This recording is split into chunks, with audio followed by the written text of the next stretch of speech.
침묵사에 오신 여러분들을 환영하고 축복합니다. 하나님께서 오늘도 또 새로운 날을 허락하셨는데요. 새로운 날을 걸맞는 새로운 은혜로 우리의 인생을 채워줄 줄 믿습니다. 오늘은 유독을 살리다라는 제목을 가지고 사도행전 20장 7절부터 12절까지 말씀을 같이 한번 읽어봤으면 좋겠습니다. 우리 7절부터 9절까지 말씀 같이 한번 읽어볼까요?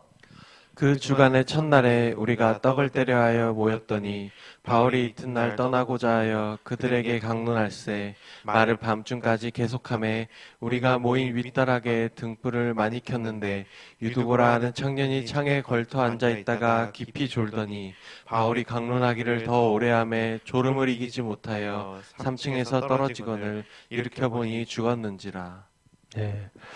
바울이 지금 3차 전도여행을 다니고 있는데 3차 전도여행을 거의 마무리할 때가 됐습니다. 이 3차 전도여행은 주로 어디서 사역을 했냐면 에베소에서 사역을 했어요. 이곳에 모여서 두란노 소원에서 사람들이 와서 이곳에서 말씀을 듣고 각자 자기 지역에 들어와서 교회를 개척하는 일들이 계속해서 일어났습니다. 그런 다음에 에베소 사역을 마친 다음에 뭘 했냐면 그리스 지역과 터키 지역을 다니면서 지금의 마게도냐 지역과 아시아 지역을 다니면서 복음을 전하기 조금 성들을 이렇게 다니면서 짧게 사람들을 격려하고 말씀을 전하고 그랬던 것 같아요. 특별히 오늘은 드로아라는 지역에 가서 있었던 일들을 기억하고 있습니다. 처음에 7절을 어떻게 시작하냐면 그 주간의 첫날에 이렇게 돼 있어요. 그 주간의 첫날은 지금으로 이야기하면 주일, 일요일을 이야기합니다. 그래서 그 전통적 유대인들은 안식일이 토요일이었어요. 그리고 토요일 날 안식일을 한 다음에 그 다음 날, 안식일 다음 날이 한 주간의 첫날이 되었죠. 이 한 주간의 첫날, 안식 이후 다음 날 예수님이 부활하셨어요. 그런 다음에 우리는 부활을 기념하면서 주일을 이때부터 지키기 시작합니다. 그래서 이게 그 주간의 첫날은 주일이고 지금으로 말하면 일요일이에요. 그래서 우리가 떡을 때려 모였더니 떡을 때려 모인다라는 것은 성만찬을 했다는 거예요. 그 당시에 교회들은 모일 때마다 예배로 모일 때마다 뭐라 하냐면 성찬식을 했어요. 그래서 모여서 성찬식을 했던 거죠. 그래서 주일날 공적으로 모여서 함께 성찬식 예배를 드리고 또 말씀을 들었던 것 같아요.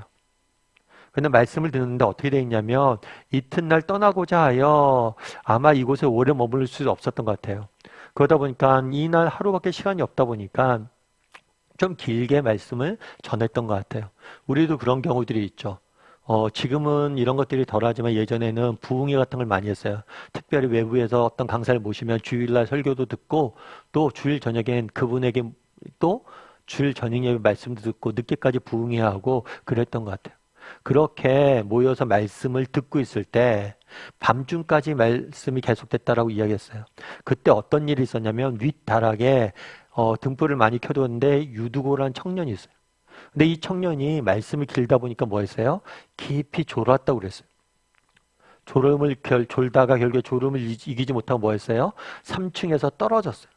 떨어져서 결국에 어떻게 된 거예요? 죽게 된 거죠. 그러자 어떤 일이 있었을까요? 우리 10절부터 12절까지 말씀 같이 한번 읽어볼까요?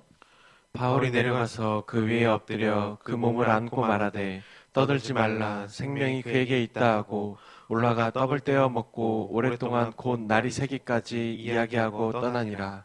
사람들이 살아난 청년을 데리고 가서 적지 않게 위로를 받았더라. 예, 바울이 내려가서 그 위에 엎드려 그 몸을 안았다라고 이야기합니다.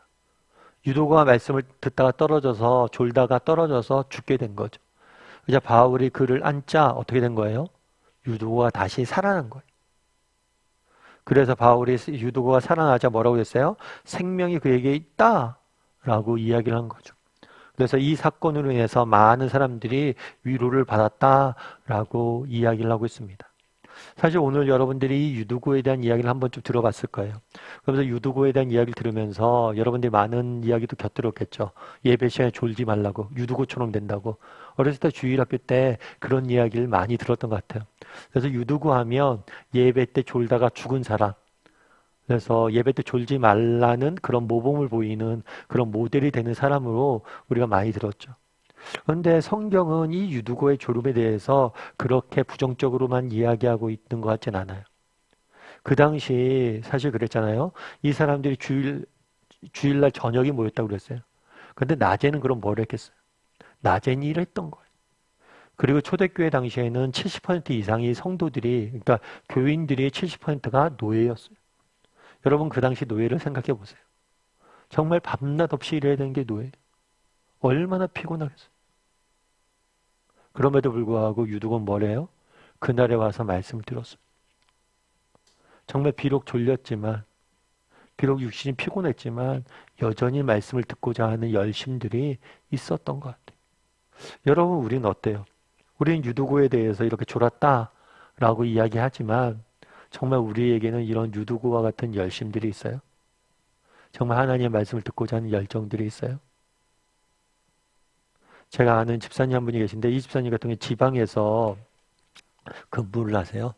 지방에서 근무를 하다 보니까 이제 지방에서 근무를 하다가 금요일 날 서울로 올라오죠. 근데 금요일 날 서울로 올라오는데 금요일 날 다락방을 해요. 그래서 금요일 날 서울로 올라와서 집에 가지 않고 다락방에 이렇게 가서 다락방하고 이러는 거죠. 그래서 집사님 제가 한번 물어서 집사님 피곤하지 않으세요? 좀 이런 날은 다락방 안 하고 쉬면 더 좋지 않으세요? 그랬더니 그 집사님이 그러더라고요. 아, 목사님 아닙니다. 다락방에 와야지 제가 삽니다. 몸은 힘들고 어려운데 또 하루 종일 그렇게 서울 지방에서 있다 올라오면 피곤도 한데 때론 졸리기도 한데 정말 이 시간이 있어서 제가 살아요. 다락방 나가서 기도도 하고 이야기 듣고 정말 영적으로 좀 충만해져야지 제가 한 주간 살겠더라고요. 그래서 물론 그래도 제가 다락방에 와서 졸기도 합니다. 준비 예습도 못하고 그래요. 그래도 제가 나와서 덜어요. 그런 이야기를 하더라고요. 우리도 이런 은혜를 좀 맛봤으면 좋겠어요. 유두고가 왜 졸린데 거기 와서 앉아 있겠어요? 노예 생활을 생각해 보세요. 얼마나 피곤해. 한숨이라도 더 자길 원하죠. 그런데도 불구하고 뭘 한 거예요? 들어야 살겠으니까. 우리도 정말 이런 열심들이 있었으면 좋겠다라는 생각이 듭니다. 말씀을 들어야 돼요. 하나님 만나야 돼요. 그래야지 사는 거. 그래서 우리도 정말 유두고가 가졌던 그 열정들을 유두고뿐만이 아니죠. 그날에 정말 그 밤에 온종일 일하고 피곤한 몸을 이끌고 밤이 맞도록 말씀을 들었던 그 다락방에 모였던 사람들 그런 열심들이 우리에게 있었으면 좋겠어요. 그랬을 때 정말 우리도 이런 은혜를 맛보는 거예요. 하나님 주시는 위로를 맛보는 거예요. 정말 그날에 안았다라고 되어 있는데 그냥 말로 또 다른 방법으로 살릴 수도 있었겠죠. 안았다라는 게 되게 와닿다. 그만큼 뭐예요? 정말 그만큼 그 마음을 기뻐 받으신 거죠. 바울이 안았다 그러는데 하나님이 아는 거죠. 정말 우리가 피곤하고 지치고 또 아침 묵상도 마찬가지예요. 하루에 아침에 일찍 일어나서 이렇게 하는 게 쉬운 일은 아니잖아요. 그럼에도 불구하고 이렇게 우리가 말씀을 묵상하고 하나님과 교제 나누고 했을 때 하나님이 그 순간 우리를 뭐 하는 거예요? 안아주시는 시간. 우리를 안아주시고 품어주시는 시간. 그 안아주심을 맛보아야 돼. 그래야지 세상을 살아갈 수 있는 힘을 얻을 수 있는 거예요. 그래서 우리에게도 이런 유도와 같은 열심들이 좀 살아났으면 좋겠고 또 우리한 열심들이 살아났을 때 정말 하나님이 주시는 그 안아주심의 은혜를 맛볼 줄 아는 저와 여러분이 되기를 주님의 이름으로 소원합니다.